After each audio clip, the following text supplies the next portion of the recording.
ಬೆಂಗಳೂರಿನಲ್ಲಿ ಐಟಿ-ಬಿಟಿ ನೌಕರರಿಗೆ big shock. IT-BT ನೌಕರರ ಕೆಲಸದ ಸಮಯ 14 ಗಂಟೆಗಳ ಕಾಲ ವಿಸ್ತರಣೆ.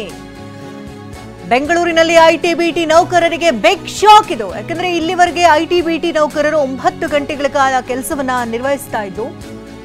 ಆದ್ರೆ ಇನ್ಮುಂದೆ 9 ಗಂಟೆಯಲ್ಲ 14 ಗಂಟೆಗಳ ಕಾಲ ಕೆಲಸ ಮಾಡಬೇಕಂತೆ. ಐಟಿ-ಬಿಟಿ ಕಂಪನಿಗಳ ಒತ್ತಡಕ್ಕೆ ಮಣಿತ ಸರ್ಕಾರ. ಕೆಲಸದ ಸಮಯ ವಿಸ್ತರಣೆಗೆ ಕಾರ್ಮಿಕ ಇಲಾಖೆ ಒಪ್ಪಿಗೆಯನ್ನೇನಾದರೂ ಸೂಚನೆ ಕೊಟ್ಟಿದ್ಯಾ? ಸದ್ಯ 9 ಗಂಟೆ ಕೆಲಸವನ್ನ ಮಾಡ್ತಾ ಇದ್ದಾರೆ ಐಟಿ ನೌಕರರು.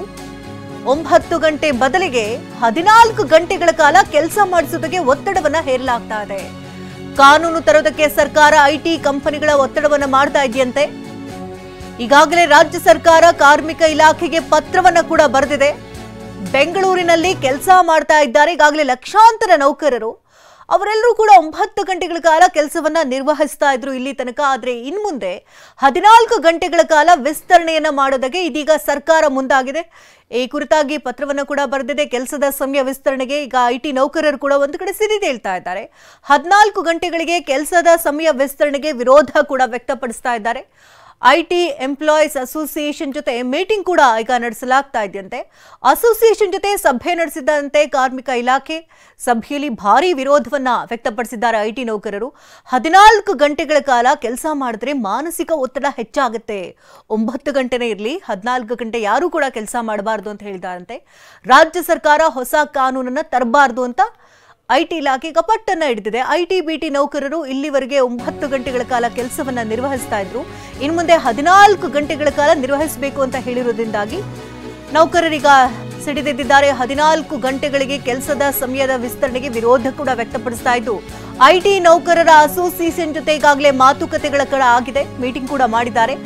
ಅಸೋಸಿಯೇಷನ್ ಜೊತೆ ಸಭೆಯನ್ನ ನಡೆಸಿದ್ದೆಯಂತೆ ಕಾರ್ಮಿಕ ಇಲಾಖೆ. ಇಲ್ಲಿ ಚರ್ಚೆಗಳು ಕೂಡ ಆಗಿದೆ. ಈ ಸಭೆಯಲ್ಲಿ ಭಾರಿ ವಿರೋಧವನ್ನ ವ್ಯಕ್ತಪಡಿಸಿದ್ದಾರಂತೆ ಐಟಿ ನೌಕರರು. 14 ಗಂಟೆಗಳ ಕಾಲ ಕೆಲಸ ಮಾಡಿದ್ರೆ ಮಾನಸಿಕ ಒತ್ತಡ ಹೆಚ್ಚಾಗುತ್ತೆ. 9 ಗಂಟೆನೇ ಇರಲಿ, 14 ಗಂಟೆಗಳ ಕಾಲ ಕೆಲಸ ಮಾಡಿಸಬಾರದು ಅಂತ ವಿರೋಧವನ್ನ ವ್ಯಕ್ತಪಡಿಸಿದ್ದಾರೆ. ರಾಜ್ಯ ಸರ್ಕಾರ ಹೊಸ ಕಾನೂನನ್ನ ಯಾವುದೇ ಕಾರಣಕ್ಕೂ ಕೂಡ ತರಬಾರದು ಅಂತ ಇಲ್ಲಿ ಆಕ್ರೋಶವನ್ನ ವ್ಯಕ್ತಪಡಿಸಿದ್ದಾರಂತೆ. 9 ಗಂಟೆಯ ಬದಲಾಗಿ 14 ಗಂಟೆಗಳ ಕಾಲ ಕೆಲಸ ಮಾಡಬೇಕು ಅಂತ ಹೇಳಿರೋದ್ರಿಂದಾಗಿ ಇನ್ನು ಐಟಿ-ಬಿಟಿ ಕಂಪನಿಗಳ ಒತ್ತಡಕ್ಕೆ ಏನಾದರೂ ಸರ್ಕಾರ ಮಣಿತಾ ಅನ್ನುವಂತಹ ಪ್ರಶ್ನೆ ಕೂಡ ಸಹಜವಾಗಿ ಮೂಡ್ತಿದೆ. ಸೊ ಇದರಲ್ಲಿ ಇಶ್ಯೂ ಅಂತ ಹೇಳಿದ್ರೆ ಇದು ಈ ಒಂದು ದಿನ ಎಷ್ಟು ಗಂಟೆ ಒಂದು ದುಡಿದು ಕೆಲಸ ಮಾಡುವಂಥವ್ರು ಕೆಲಸ ಮಾಡಬೇಕು ಅಂತ ಹೇಳುವಂಥ ಲಿಮಿಟ್ ಅಂತ ತೆಗೆದಾಕ್ತಾರೆ. ಮೊದಲು ಇವನ್ ಇದು ಓವರ್ ಟೈಮ್ ಕನ್ಸಿಡರ್ ಮಾಡಿದ್ದರೂ ಸಹ 10 ಗಂಟೆಗಿಂತ ಜಾಸ್ತಿ ಕೆಲಸ ಮಾಡಿಸ್ಲಿಕ್ಬಾರ್ದು ಅಂತ ಹೇಳುವಂಥ ಲಾ. ಸೊ ಆ ಲಿಮಿಟನ್ನು ಈಗ ತೆಗೆದಾಕಿದ್ದಾರೆ. ಸೊ ಈಗದ ಲೆಕ್ಕ ಅಂತಂದೇಳಿ 12 ಗಂಟೆಗಿಂತ ಜಾಸ್ತಿ ಇದು ಓವರ್ ಟೈಮ್ ಥರ 125 ಗಂಟೆ ಟೋಟಲ್ ಇದು ಒಂದು 3 ತಿಂಗಳಲ್ಲಿ ಕೆಲಸ ಮಾಡಿಸ್ಬೋದು ಅಂತ ಹೇಳಿದ್ರೆ ಪ್ರಾಕ್ಟಿಕಲ್ 14 ಗಂಟೆ ಕೆಲಸ ಮಾಡಿಸ್ಬೋದು ಅಂತ ಹೇಳುವಂಥ ನೀತಿಯಲ್ಲಿ ಬಂತು.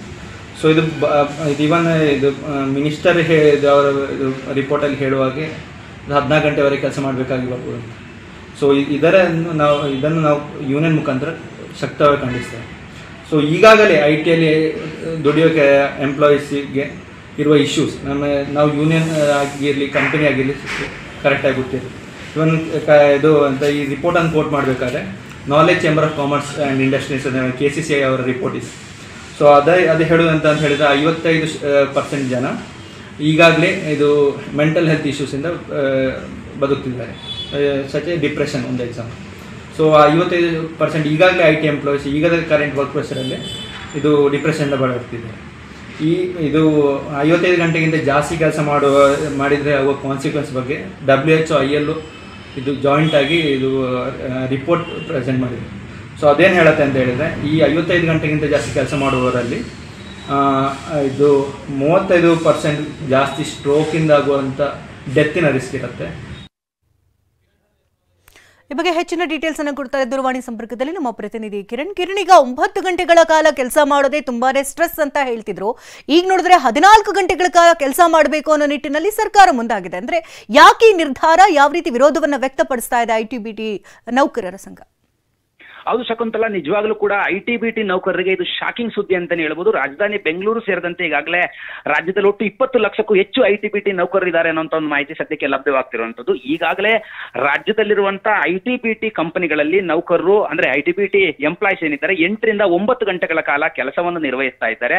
ಆದ್ರೆ ಅದೇ ಮಾನಸಿಕವಾಗಿ ಸಾಕಷ್ಟು ಒತ್ತಡವಿರುತ್ತೆ. ಯಾವುದೇ ತರವಾದಂತದ್ದು ಕೂಡ ಅನಾರೋಗ್ಯದ ಸಮಸ್ಯೆಯಿಂದ ಬಳಲಿಕ್ಕೆ ಸಾಕಷ್ಟು ಸಮಸ್ಯೆ ಉಂಟಾಗತ್ತೆ ಅನ್ನೋಂತ ಒಂದು ಮಾತುಗಳು ಕೂಡ ಕೇಳಿ ಬರ್ತಿತ್ತು. ಆದ್ರೆ ಈಗ ITBT ಒಂದು ಕಂಪನಿಗಳೇನಿದಾವೆ ರಾಜ್ಯ ಸರ್ಕಾರದ ಕಾರ್ಮಿಕ ಇಲಾಖೆಯ ಮೂಲಕವಾಗಿ 9 ಗಂಟೆ ಇರುವಂತ ಈಗಿನ ಸಮಯವನ್ನ 14 ಗಂಟೆಗಳಿಗೆ ಎಕ್ಸ್ಟೆಂಡ್ ಮಾಡಬೇಕು ಅಂತೇಳಿ ಮನವಿಯನ್ನ ಸಲ್ಲಿಸಿತ್ತು. ಆ ನಿಟ್ಟಿನಲ್ಲಿ ಈಗಾಗಲೇ ಕೂಡ ಕಾರ್ಮಿಕ ಇಲಾಖೆ ಈ ಒಂದು ಅಸೋಸಿಯೇಷನ್ ಅಂದ್ರೆ ಏನೊಂದು ITBT ಎಂಪ್ಲಾಯ್ಸ್ ಅಸೋಸಿಯೇಷನ್ ಏನಿದೆ ಅದರ ಜೊತೆಲಿ ಈಗಾಗಲೇ ಕೂಡ ಒಂದು ಸುತ್ತಿನ ಸಭೆಯನ್ನು ಮಾಡಿದೆ ಅಂತೇಳಿ, ಸಭೆಯಲ್ಲಿ ಈಗಾಗಲೇ ಕೂಡ ಸಾಕಷ್ಟು ವಿರೋಧವನ್ನು ವ್ಯಕ್ತಪಡಿಸಿರುವಂತದ್ದು ಅಸೋಸಿಯೇಷನ್ ಅವರು. ಕಾರಣ ಏನು ಅಂತ ಹೇಳಿದ್ರೆ 9 ಗಂಟೆಗಳ ಕೆಲಸ ಮಾಡದೇನೆ ಸಾಕಷ್ಟು ಎಂಪ್ಲಾಯ್ಸ್ಗೆ ಕಷ್ಟ ಆಗತ್ತೆ. ಬಂದು ಹೋಗ್ಲಿಕ್ಕೆ 2-3 ಗಂಟೆಗಳ ಕಾಲ ಆಗತ್ತೆ. 11 ರಿಂದ 12 ಗಂಟೆಗಳ ಕಾಲ ಬಂದು ಹೋಗ್ಲಿಕ್ಕೆ ಡ್ಯೂಟಿ ಮಾಡ್ಲಿಕ್ಕೆ ಆಗತ್ತೆ. ನೀವೇನಾದ್ರೂ ಒಂದು ವೇಳೆ 9 ಗಂಟೆ ಇರುವಂತಹ ಸಮಯವನ್ನ 14 ಗಂಟೆಗೆ ನಿಗದಿ ಮಾಡಿದ್ರೆ ಅದು 16 ರಿಂದ 17 ಗಂಟೆಗಳ ಕಾಲ ಆಗತ್ತೆ. ವಾರಕ್ಕೆ 65 ಗಂಟೆಗಳ ಕಾಲ ಕೆಲಸ ಮಾಡ್ದಂಗೆ ಆಗತ್ತೆ. ಅದರಲ್ಲೂ ಸಂಬಳ ಯಾವುದೇ ತರವಾದಂತ ಎಕ್ಸ್ಟೆಂಡ್ ಇಲ್ಲ. ಅಂದ್ರೆ ಈ ಒಂದು 3-4 ಗಂಟೆಗಳಿಗೆ ನೀವೇನು ಎಕ್ಸ್ಟೆಂಡ್ ಮಾಡಬೇಕು ಅಂತ ಹೇಳ್ತಿದ್ರೆ ಅದಕ್ಕೆ ಸಂಬಳ